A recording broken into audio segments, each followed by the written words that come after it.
একটু কালার আর মিঠা আতর একসাথে করে রেখেছি। দিয়ে দেবো, যেটা ছাড়া বিরিয়ানি চলবে না, ঘি। সবই কিন্তু আমি আমার মতো করেই দিচ্ছি। এক্সকিউজ মি এভরিওয়ান, একটু সাবস্ক্রাইবটা করে দাও, একটু তাড়াতাড়ি করে দিও। আজ না খুব বিরিয়ানি খাওয়ার মন চাইছে। এবার ঘরে আছে গাছপাঠা আর আছে চিংড়ি, তাই গাছপাঠা আর চিংড়ির দুয়ের মিলন বন্ধন দিয়েই তৈরি করব এঁচোড় চিংড়ির বিরিয়ানি। তাহলে তো তোমরা জেনে নিলে, পাঠা নয় গাছপাঠা দিয়ে আজকে তৈরি হবে এঁচোড় সাথে চিংড়ির বিরিয়ানি। এঁচোড়টা ম্যারিনেট করতে এখানে নিয়েছি আদা, রসুন, কাঁচা লঙ্কা আর অল্প কিছু পেঁয়াজ। দিয়ে আগে এঁচোড়ের মধ্যে দিয়ে দেব। একদম চিকেন বা মাটন যেভাবে ম্যারিনেট করতে হবে করা হয় ওইভাবেই করব। ফেটানো টক দই আর একটু ফেটিয়ে নিচ্ছি। এই কারণেই এঁচোড়কে একটু কম সেদ্ধ করে নিলেই ভালো হয়। লবণ আগে থেকে লবণ দিয়ে সেদ্ধ করা হয়েছে বলে বেশি লবণ দিলাম না।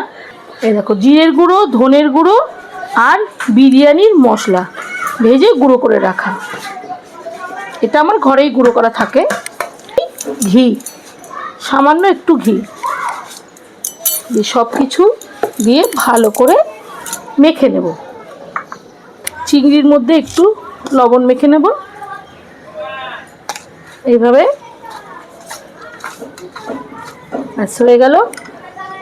এবার আমি এখানে দেখো ভাতটাও রেডি করে রেখেছি, একদম পুরো ঝরঝরা করে রেখে দিয়েছি যাতে রান্না করতে সুবিধাই হয়।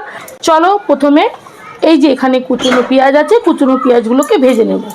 কড়াইতে দিয়ে দিয়েছি সাদা তেল, তেলটা গরম হয়ে গেছে। এখন আগে পেঁয়াজগুলো ভেজে নেব।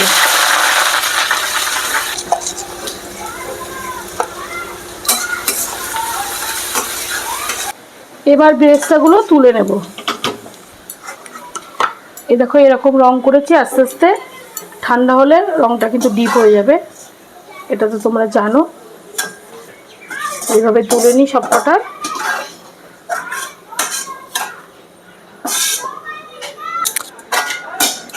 দিয়ে দেবো একটা তেজপাতা আর দিয়ে দেবো একটুখানি এই যে 2 টুকরো দারচিনি আর একটু লং আর একটা এলাচ, এটা আমি দিয়ে দিলাম এর মধ্যে।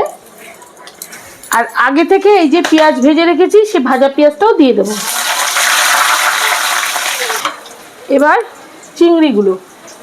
চিংড়ি কিন্তু আমি আলাদা করে ভাজছি না, এর মধ্যেই দিয়ে ভাজবো, একবারে কষিয়ে নেব।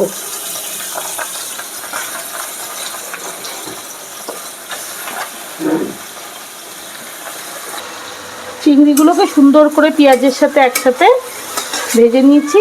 এবার এই যে ম্যারিনেট করা এঁচোড়টা দিয়ে দেবো। তোমরা ওপার থেকে বুঝতে পারছো না বন্ধুরা, দারুণ একটা স্মেল বেরোচ্ছে। চিকেনকে হার মানিয়ে দেবে আজকের এই রেসিপিটা চিকেন বিরিয়ানিতে, সেটা তোমাদের কথা দিচ্ছি। তোমরা ভালো করে দেখো। এখানে এঁচোড় আর চিংড়ি একদম রেডি হয়ে গেছে, তেল ছেড়ে গেছে। এর মধ্যে এখন দিয়ে দেবো দুধে ভেজানো এই যে মিঠা আতর, অল্প করে ছড়িয়ে দেব যাতে ফ্লেভারটা আরও সুন্দর আসে। আর দিয়ে দেবো অল্প করে একটু বিরিয়ানির মশলা, এটা আমি হাতে করে দিচ্ছি, দিয়ে মিশিয়ে দেব। আচ্ছা, এর মধ্যে তোমরা চাইলে একটু চিনি দিতে পারো, আমি অল্প করে একটু চিনি দিই। এঁচোড়ের ক্ষেত্রে বলেই চিনিটা দিলাম, চিকেনের ক্ষেত্রে তো দেওয়া লাগে না। এবার কিছুটা এঁচোড় আর চিংড়ি আমি তুলে নেব, এই যে বোলটার মধ্যে কিছুটা তুলে নেব।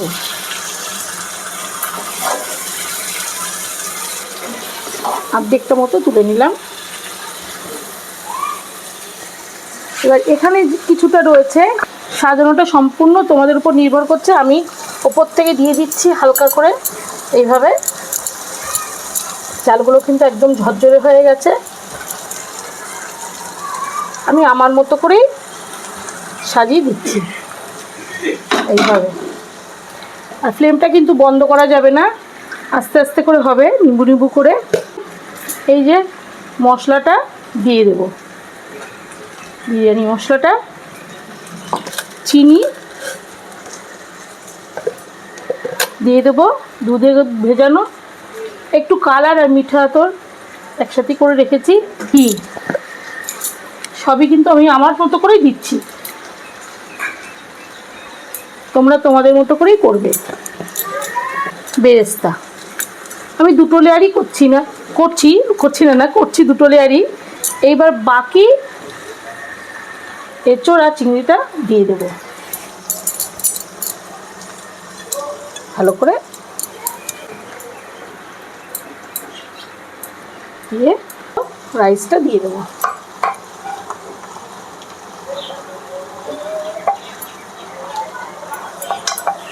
খেতে কিন্তু খুবই সুন্দর হবে আশা করি।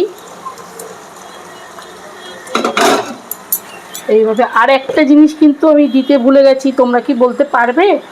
লবণ দিতে। আগের লেয়ারটাতে লবণ দেওয়া হয়নি, অল্প করে দিলাম। আর দিয়ে দেবো ঘি, উপর দিয়ে তোমরা একটু বাটারও দিতে পারো। ঘিটা একটু বেশি করে দিয়ে দিচ্ছি, সম্পূর্ণ নিজেদের আইডিয়া মতোই দেবে। এখন ঢেকে দেব, এই 10 থেকে 20 মিনিট মতো রাখবো। দেখো একদম রেডি। নিয়ে এলাম বন্ধুরা এঁচোড় চিংড়ির বিরিয়ানি। দেখো কত সুন্দর দেখতে হয়েছে।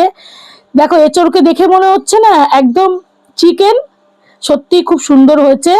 আর তোমাদেরকে খেয়ে দেখাচ্ছি। একটু স্যালাডও নিয়ে নেব, এখান থেকে একটু স্যালাড নিচ্ছি, নিয়ে একটা গাছ পাঠা নিলাম, নিয়ে মুখে দেবো। প্রচন্ড গরম।